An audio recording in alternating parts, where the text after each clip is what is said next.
নমস্কার, আমার নাম জয়দেব দাস। আমি একজন মেডিকেল প্র্যাকটিশনার হিসেবে আমি মানব শরীরে বিভিন্ন রোগের প্রাথমিক চিকিৎসা প্রদান করে থাকি। তো আজকে মানব দেহের একটাম বা মলদ্বারে হওয়া কিছু সমস্যা নিয়ে আমি আপনাদের সামনে সংক্ষেপে আলোচনা করব। মানব শরীরের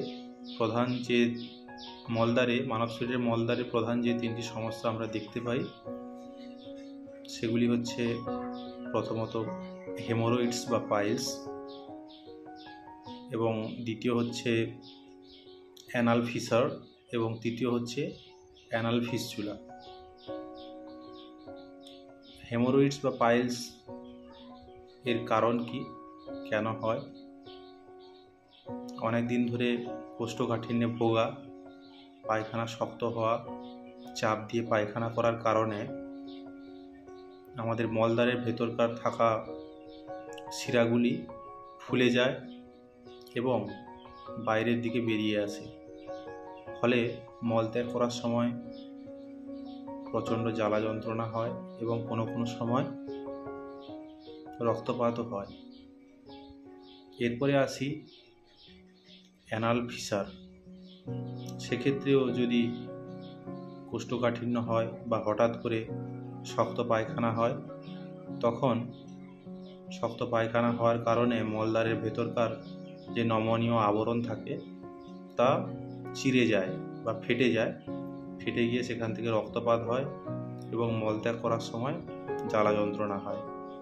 একে অ্যানাল ফিসার বলা হয়। তৃতীয়ত যেটা বলেছিলাম, অ্যানাল ফিস্চুলা।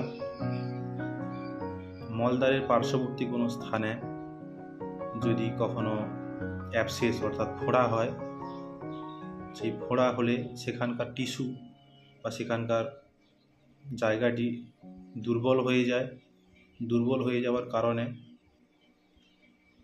সেই স্থান থেকে মলদ্বারের ভেতরে কোনো স্থানের সঙ্গে একটি রাস্তা তৈরি হয়ে যায় এবং প্রায়শই সেই রাস্তার মধ্যে দিয়ে ইনফেকশন হয় এবং পুজ ও পচা রক্ত সেই স্থান দিয়ে বেরোতে দেখা যায়। এই ধরনের সমস্যাকে অ্যানাল ফিস্চুলা বলা হয়।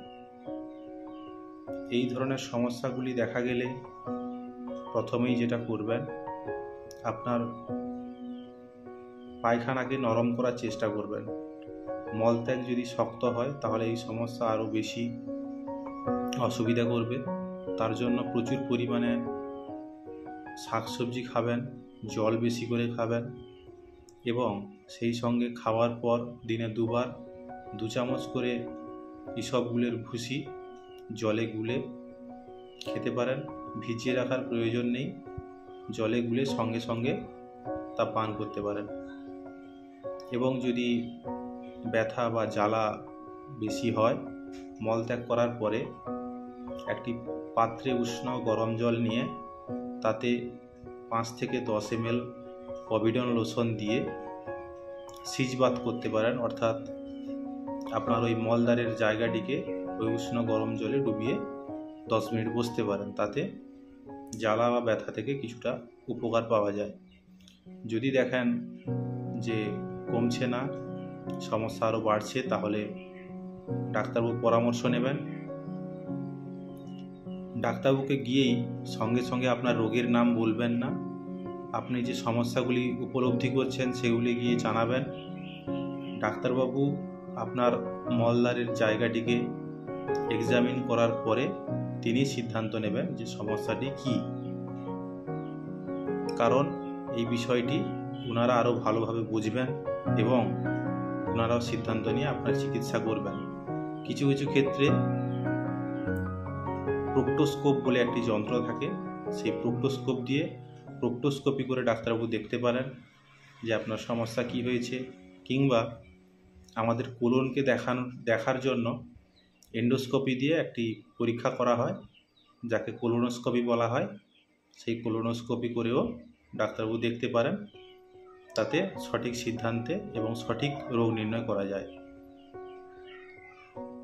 এই ধরনের চিকিৎসা পাওয়ার জন্য আপনি আপনার পার্শ্ববর্তী যে কোনো জেনারেল কিংবা কোলোরেক্টাল সার্জনের সঙ্গে পরামর্শ করতে পারেন। ধন্যবাদ।